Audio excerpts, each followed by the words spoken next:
बात उस समय का है जब हनुमान जी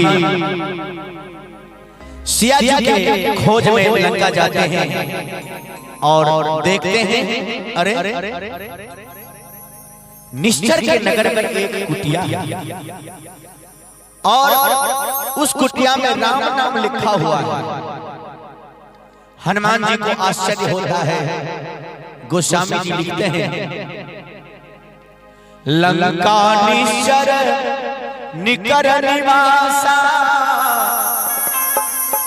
यहाँ कहाँ सजन के बासा। यहाँ ऐसा कौन हमारे प्रभु के भक्त वास करता है? जरा नजदीक जाया जाए, उस आदमी से मिलना चाहिए। हनुमान जी मिलने के लिए नजदीक जाते हैं और वार्तालाप करते हैं। आइए गीत के माध्यम से सुनाता हूं।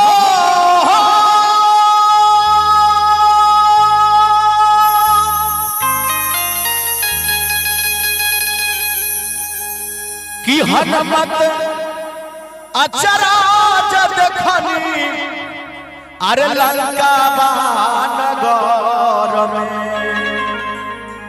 हनुमान जी आश्चर्यचकित होने वाला बात देखता है लंका नगरी में। हो हनुमत अचराज देखनी अरे लंका नगर में। भैया विभीषण जी के घर में हनुमत अचरज देखली लंका नगर में। विभीषण जी के घर में हनुमत अचरज देखली लंका नगर में। विभीषण जी के घर में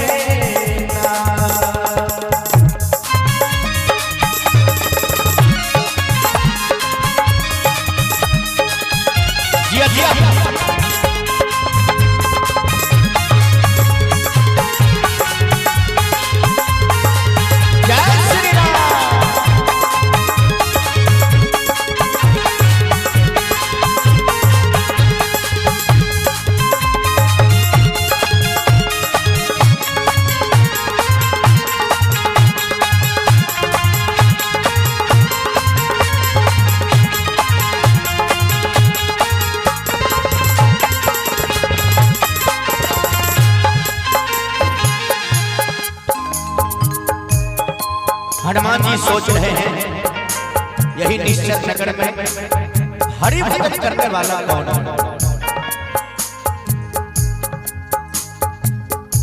हे देखले तुलसी के गाछ मन में सोचे आगे पाछ।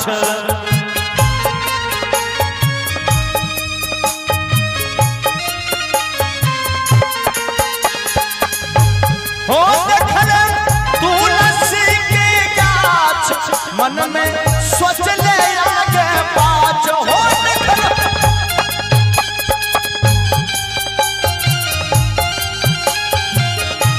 हो देखले तुलसी के गाछ हनुमत सोच ले आगे पाछ।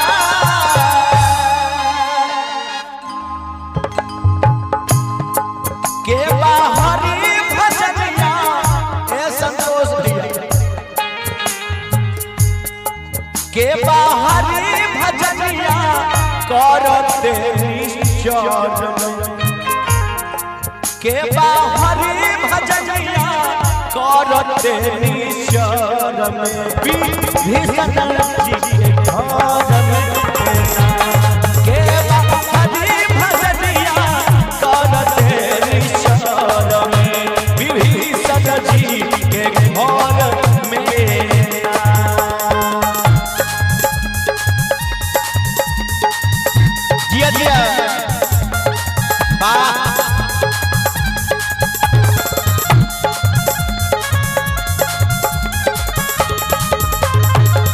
अहिना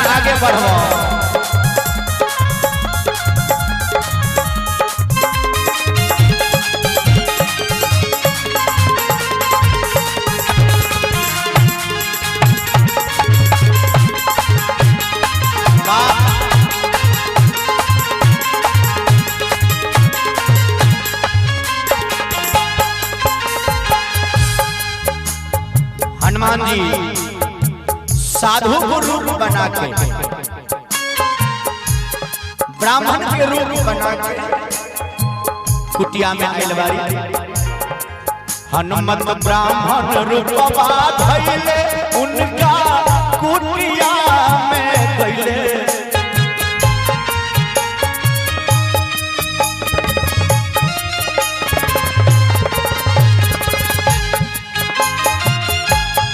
हनुमत साधु रूपवा धइले उनका कुटिया में गइले हो।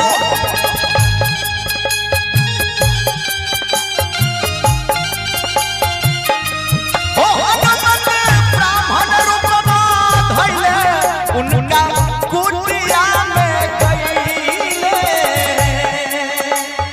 ए संतोष भैया तो जाके ए मनु हो, ए सीता, ए हो मुकेश, तो जाके परिचय पूछले नर मिलते बरस। तब परिचय ए हो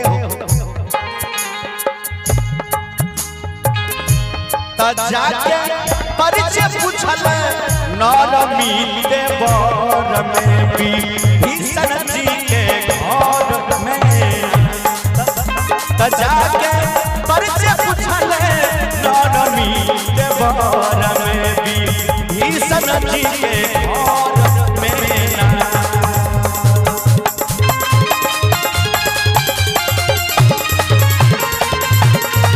हरि बोल।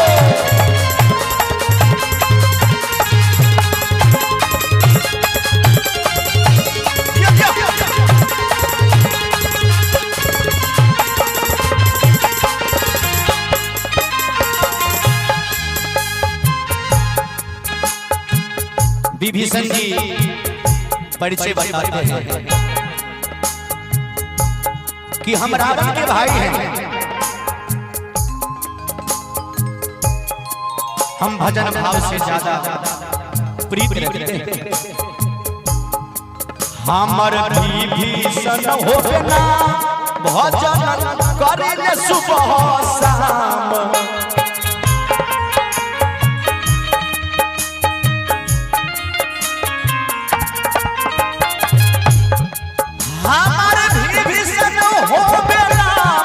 भजन करी सुबह शाम हो।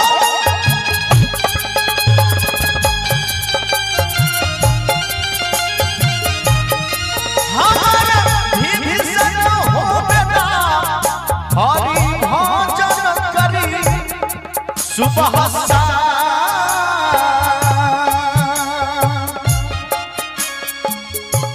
ए हनुमान जी महाराज जना मुंह में 32 दांत होला, वो दांत के बीच में एगो जीव होला। वो सही हम लंका में वास करता।